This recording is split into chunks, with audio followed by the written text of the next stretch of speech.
अस्सलाम वालेकुम नाजरीन, कैसे हैं आप? यकीनन ठीक होंगे। मैं आपका शकील चौन आ रहा।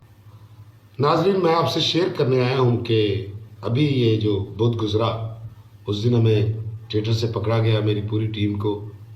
और तमाम हमारे पास सबूत थे, सारी चीज़ें हमारे पास मौजूद थी, लेकिन हमें ले जाया गया और जुमेरात को छोड़ा गया। पंजाब पुलिस का मैं थैंक यू करता हूँ और जज साहिबान का मैं शुक्रिया अदा करता हूँ। इन लोगों ने हमारे साथ बड़ा प्यार किया। लेकिन बात आती है जिन लोगों ने ये काम करवाया। नाज़रीन, अल अमरा और कज़ाफ़ी स्टेडियम बंद होने की वजह से एक बीमारी हमारे पाकिस्तान में जितने थिएटर्स हैं उनमें फैल रही है। तो मेरा सबसे रिक्वेस्ट है प्रोड्यूसर डायरेक्टरों से कि इस बीमारी को रोका जाए। ठीक है जी। ये बीमारी अपने साथ काफ़ी तमाशबीन लेके फिरती है। ये बीमारी छोटे छोटे एक्टर रख के छोटा सा ड्रामा करवा के तमाशबीनों से दिहाड़ी लगाती है और अपनी कास्ट की लड़कियों को उनके साथ बिठाती है और विस्की भी पीती है, सारा कुछ भी करते हैं।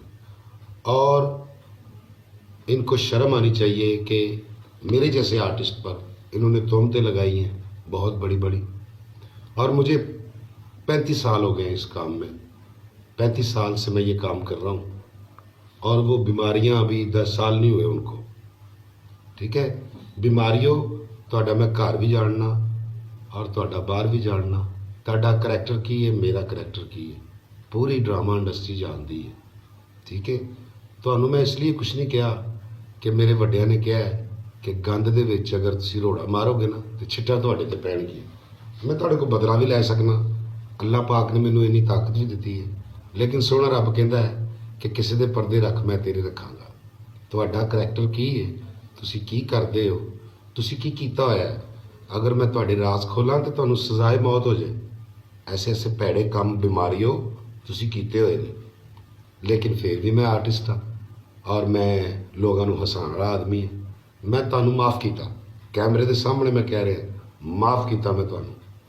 लेकिन तुहाडा हाल बहुत बुरा होना है इस माशरे च भी, इस आवाम के सामने भी, और पूरी ड्रामा इंडस्ट्री तुहानू वेखेगी कि तुहाडा किड्डा भैड़ा हाल होया।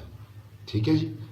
तो कोई बात नहीं, मैं अपने रब का फैसला मन के इनू कबूल करना वा। तो पंजाब पुलिस का थैंक यू, तो जज साहबान का थैंक यू करना वा। तो पाकिस्तान जिंदाबाद।